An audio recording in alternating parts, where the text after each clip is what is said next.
What's up mga kasimple, for this video ay ako ay naka-uwi na mga kasimple dyan. Galing ako doon at naglalakad na ako papunta dito sa bahay mga kasimple. Pasensya na po kayo, mahina po yung buusis ko ngayon dahil tulog pa yung aking mga kapitbahay at madilim-dilim na po ngayon mga kasimple. Sobrang dilim pa.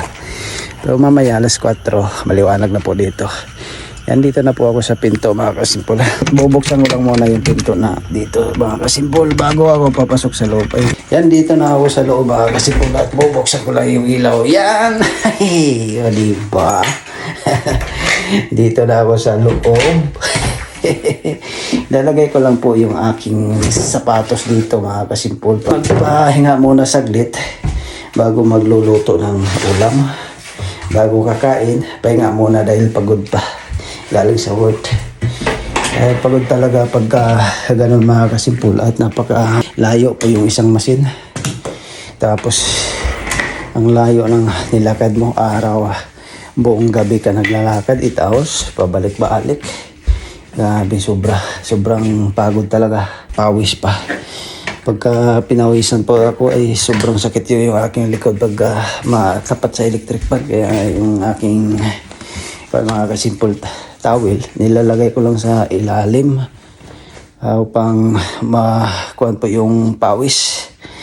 Yan, sa wakas ay nakatapos na po yung isang gabi at mamaya naman maaga pa rin yung pasok. At dito muna ako mga kasimpul sa sopa at upo muna ako dito, magpapahinga muna bago magbihis mga kasimpul at magpupunas. Yan, so, kasi ay nakapahinga din. At mamaya na ako kuha ng ulam, magluto mga kasimpol. Magigisa ako ng gulay ngayon. Sarap maggulay tapos ginisa at lalagyan natin ng panghalo ng chicken. May pinalabas na po ako doon, yung noon sobra. Ayun po yung lulutuin ko pang baon ng anak ko. Gagawin ko ng karagi. Gawa ako ng karagi mamaya. Laman man yun mga kasimpol. Dito sa chicken, yung sa dibdib niya ay malaman po yan. Yan po yung aking gagawin karagi mamaya.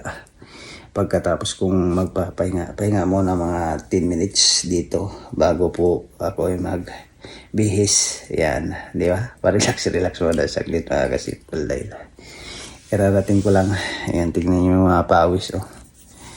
Di ba? Yung pawis na sa aking mukha, yun, kikita nyo yung mga pawis mga kasimpol mula nung umpisa. At tapos malamig na yung aking likod pagka matapat sa electric pa, napaka sakit yung aking likod. Yan po mga kasimpol at maraming salamat po sa inyong lahat. Hanggang dito lang po yung ating video.